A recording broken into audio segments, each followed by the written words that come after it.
I'm here on a mission.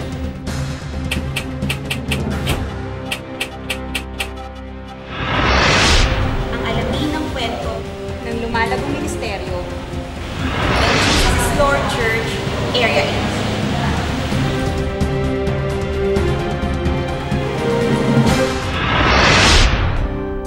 1989 nang nagsimula sa isang maliit na Bible study sa Barangay Batasan ang JIL Fairview. Nag-start ang gawain natin sa Area 8 by month of May, year 1989, doon sa bahay namin mismo sa Batasan ng Ilang, at kasama ko si Sister Sally na binuksan ang gawain sa tahanan. Kundi napakabilis ng paglago o rin ng Diyos sapagkat talagang ito ay inulong talaga sa prayer namin na kung saan lagi kami nag-overnight prayer every Friday na talagang pinag-pray namin na magkaroon ng DIL church na Fairview at tunay nga na talagang inihanda mismo ang ating minamahal na pastor na si Pastor Romus Willa. Dito sa bahay na to naganap ang kauna-unahang Bible study. Mula sa 6 na miyembro, nadagdagan ito ng nadagdagan na naging daan upang magbukas pa ng mga cell group sa iba't ibang lugar.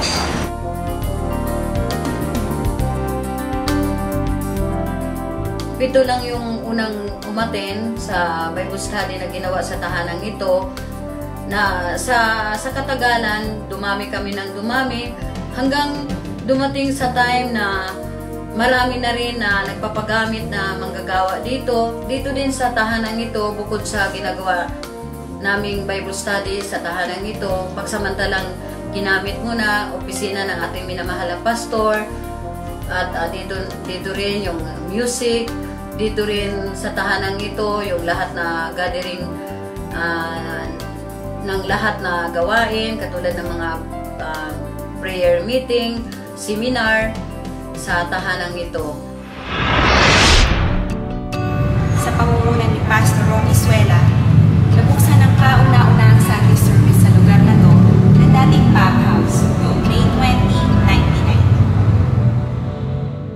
1999. Ang unang-unang lugar na aming napuntahan, wala kaming pang makita na available place dito sa Quezon City, dito sa Fairview, kundi dito sa Perlane sa Commonwealth Avenue. Tapos yung napuntahan naming lugar, ito isang beer house.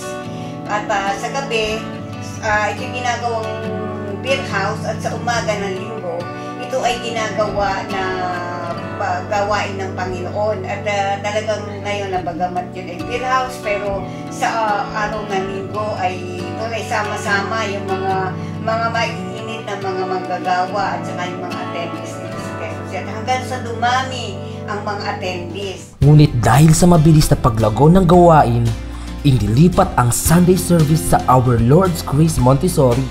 Sa loob ng 4 na taon, nanatili dito ang JIL Fairview.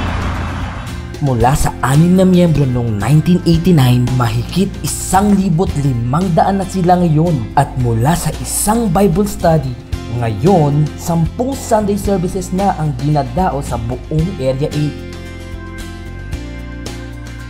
At sa loob ng 18 taon, inabot at patuloy na inaabot ng Area 8 ang mga tao sa lugar na ito.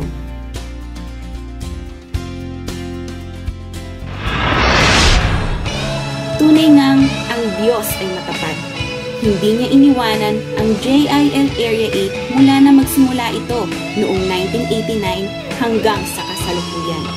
Kaya naman, patuloy din sa paglilingkod at pagbibigay ng kapurihan ang buong Area 8 sa ating Panginoon. Dito nagtatapos ang aking misyon.